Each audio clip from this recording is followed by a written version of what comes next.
Yeah. Yeah. No The one kidding. time for sure, Well, how does it, I guess what goes through your mind when you prepare for this trip and this game and this conference and all the layers that go into this? It's very exciting for us to know that we're going into it. Lubbock's a great place to play. It's going to be a hostile environment. It's going to be a true road test, and that's it's going to be our first one. And I think as a team, we're excited for the challenge. Garrett, after looking at Game 2 film versus Game 1 film, evaluate your performance. Was it a lot more of what you expected out of yourself in Game 2? I think we're still a work in progress. We're making strides to where we want to be, and we obviously accomplished our goal of being 2-0.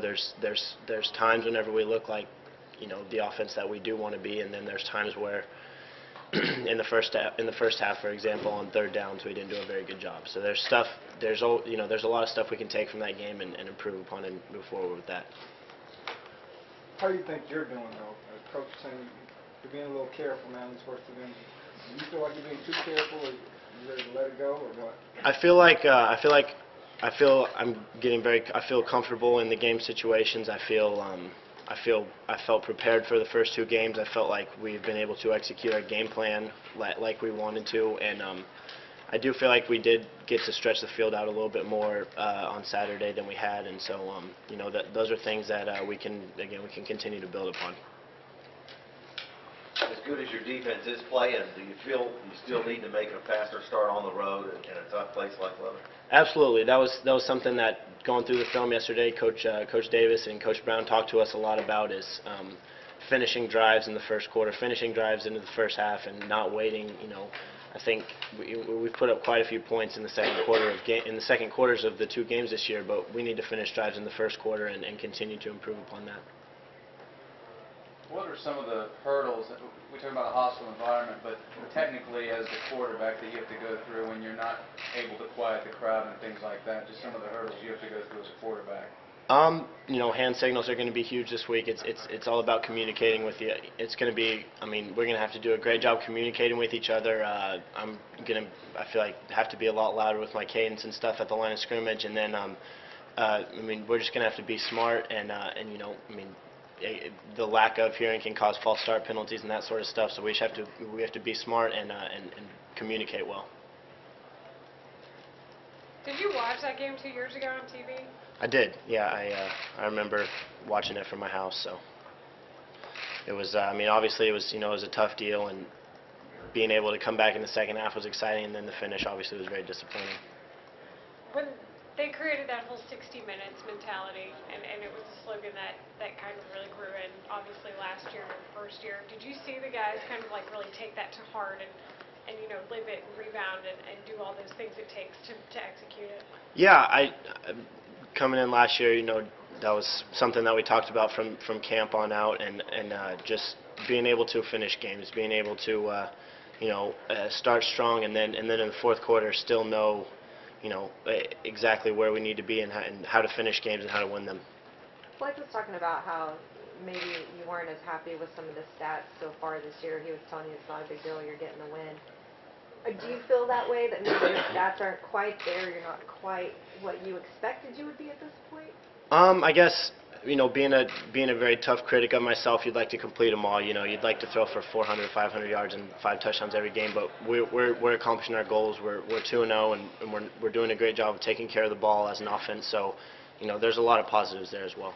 Gideon was talking to you a lot. I saw some during the game. Will you talk about just kind of his influence on this team? He went through a horrible thing a couple of years ago that kind of blew up on him, and how he's matured and not let that affect his career here.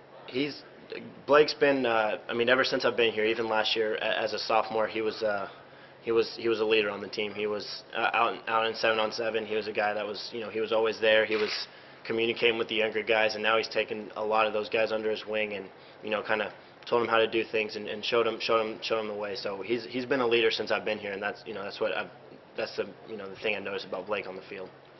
Garrett, speaking of leadership, Coach Brown talked about more energy on the sidelines this game. It seemed like it fed to the crowd, things like that. Can you talk about where that came from, how it came about, and were there some specific guys that helped get that started?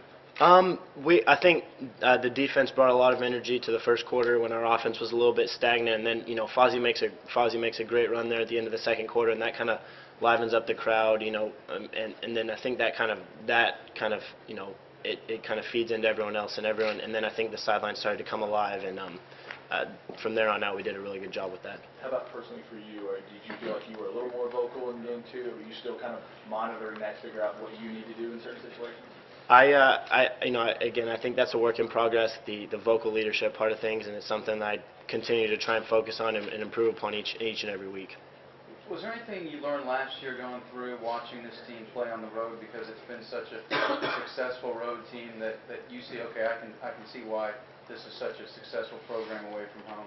Well, Colt did such a great job last year. It seemed like everywhere we went, we felt comfortable playing there, and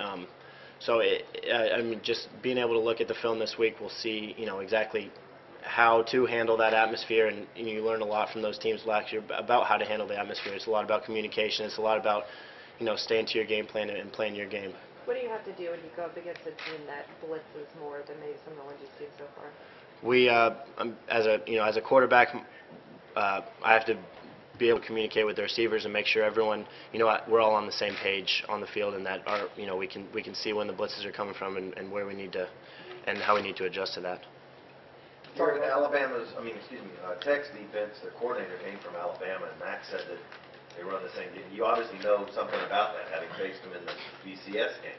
Can you just talk about maybe the way Tech runs it?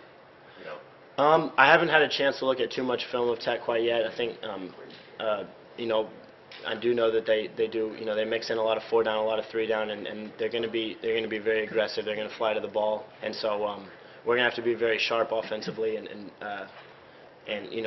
really execute our game plan well. You said watching the game 2 years ago was disappointing, but just as a football guy, wasn't that Crabtree play kind of cool?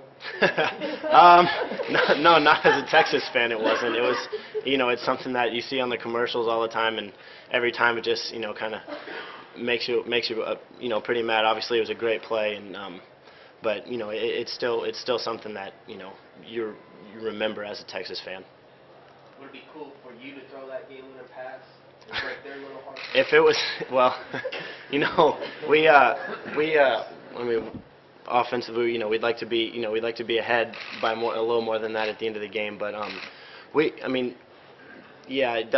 that was, it was just a great play, and you got to tip your hat to them. With the three running backs, obviously, I'm sorry, do I need to stop? Follow up that cute little pass? One last one. With Cody, Trey, and Fozzie, they all do different things well. As a quarterback, is it tough to make sure and get them in the right position every single time to make sure? I would guess that getting in the rhythm of the offense is tough to do at any position, but is that tough for them and for you to get them involved like that? I really don't think so. I think they all, the three of them, like you said, they all do different things very well, and they're guys who are, all three of them are ready to play at any given time when Coach Applewhite throws them in there, and each one, wants to, make a big play whenever they get in there, and I think they're kind of, chomping at the bit to do so, and so they're all very smart backs, and so they all do a great job complimenting each other and making plays when they get chances to.